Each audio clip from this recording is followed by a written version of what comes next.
আসসালামু আলাইকুম। আজকে নতুন একটা ভিডিও নিয়ে আসলাম। এটা একটা ছোট ফোন, বাটন ফোন। এই ফোনটার হলো সমস্যা, আমরা কাস্টমারের মুখ থেকে শুনি এটা কি ছিল, কি সমস্যা ছিল, এটা কি ছিল সমস্যাটা? সমস্যা হলো ওই যে ব্যাটারি খুলে গেছে, আমি বন্ধ করে দিব মোবাইল আর ব্যাটারি চার্জ করতে। নতুন ব্যাটারি কিনছিলেন? নতুন ব্যাটারি কিনবো পরে পরে হানি যে সমস্যা নেই আপনাদের মানে নতুন ব্যাটারি থেকে ওই আগের ব্যাটারির মধ্যে সমস্যা করে, চার্জ শেষ বন্ধ হয়ে থাকে।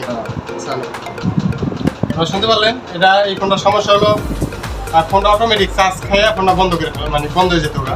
তারপরে নতুন ব্যাটারি কিনছে, ওটা দাও একই সমস্যা করছে। তারপরে আবার যে ব্যাটারি সে আবার পাল্টাইছে, তাই তো আবার পাল্টাইছেন না, আবার পাল্টে আনছে। তারপরে একই সমস্যা ছিল, আর নিয়ে আসছে আমাদের কাছে যে এটা ফোনে কী সমস্যা। ব্যাটারিতে দুটো ব্যাটারি পাঠানোর পর শিউর হচ্ছে যে ব্যাটারিতে কোনো রকম সমস্যা নাই। পরে নিয়ে আসছে, এখন আমরা দেখতেছি। প্রথমে আমরা পাওয়ার সাপ্লাইতে দিচ্ছি, কিন্তু পাওয়ার সাপ্লাইতে লাগানোর সাথে সাথে অটোমেটিক 2 রিডিং অটো ইম্পিয়ার টানতেছে, তার মানে অবশ্যই এটা চার্জ অটোমেটিক খেলে। এরপরে আমরা আরেকটা বার ট্রাই করতে পারি ফোনটা। আরেকটা ট্রাই হলো এই ফোনটা আমরা চালু করি।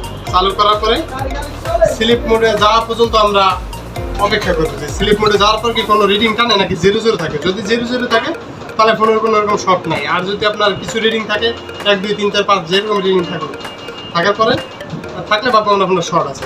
তো এই যে আমরা ফোনটা চালু করছি, ফোনটা চালু অবস্থা আছে, রিডিং এইটা আছে, স্লিপ মোডে গেছে দেখছেন। কিন্তু এখানে কোনো রকম রিডিং 0 হয় নাই। এই ফোনটা রিডিং আছে 3 4 রিডিং আছে। এই শর্টের কারণেই ফোনটা মূলত চার্জ খেয়ে ব্যাটারিটা বন্ধ করে ফেলে।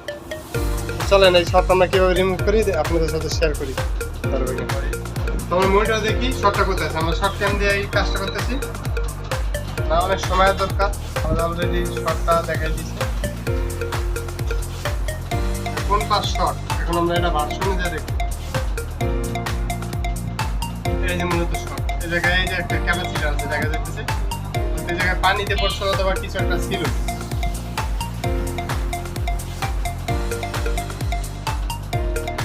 আমরা এই শর্টটা ডাইরেক্ট রিমুভ করবো আপনাদের সামনে।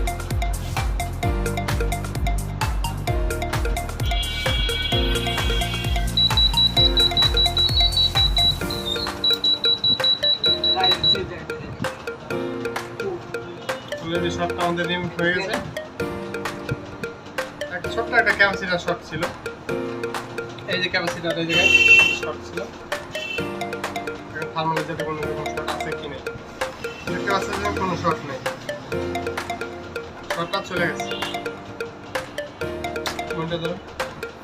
এখন ডিসি পাওয়ার সাপ্লাইতে 0 রিডিং, কোনো প্রকার শর্ট নাই।